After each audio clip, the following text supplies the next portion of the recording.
In the rich tapestry of Greek mythology, where every mountain and meadow whispered the names of gods and heroes, there existed a drink so powerful, so sacred, that was said to bestow immortality upon those who tasted it. That drink was ambrosia, the elixir of the Olympian gods. Described in countless ancient poems and myths, ambrosia was more than nourishment. It was a symbol of divine favor, the boundary between mortality and the eternal.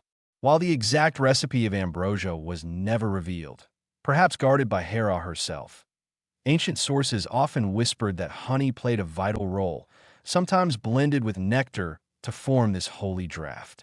If nectar was the essence of flowers, then honey, with its golden depth and sweetness, was its kindred spirit, Ambrosia's twin, as close to divine as a mortal might ever hope to taste. The belief that honey could be a component of ambrosia speaks volumes about the regard in which it was held by the ancient Greeks.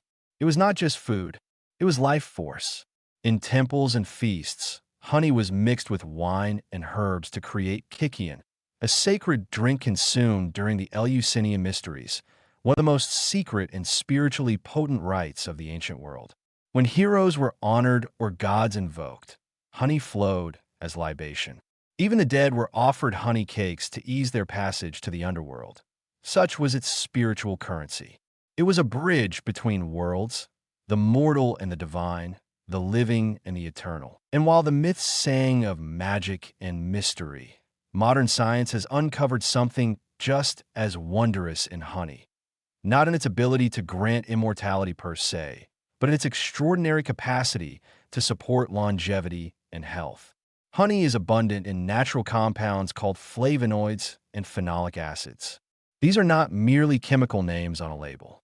They are potent antioxidants, guardians at a cellular level, fighting the invisible threats that age our bodies and spark chronic illness. Oxidative stress, the process by which unstable molecules called free radicals damage our cells, has been linked to everything from heart disease to cancer.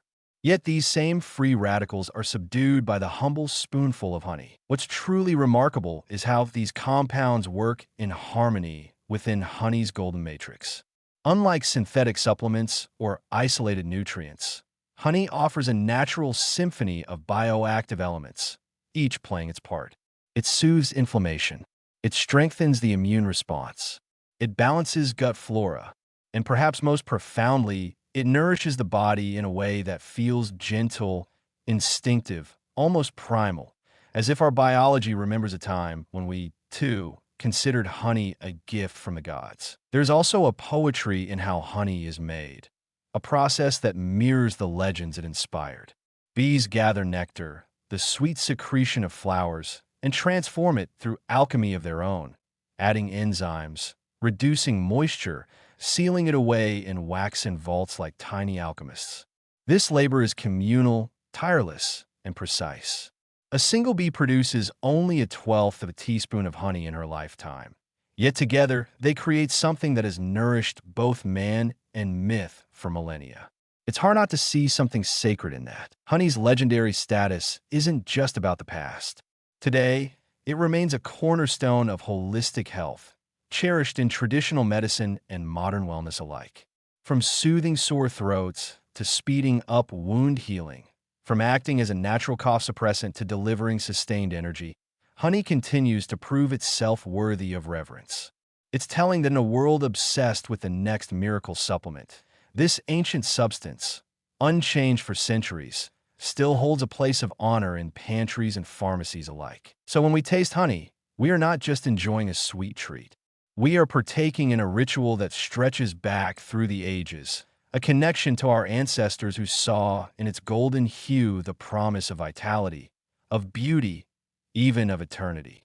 It may not grant immortality in the literal sense, but in every way that matters, in its power to nourish, to heal, to elevate the simplest moments. Honey remains a kind of ambrosia for the soul. And perhaps, just perhaps, that is its real magic.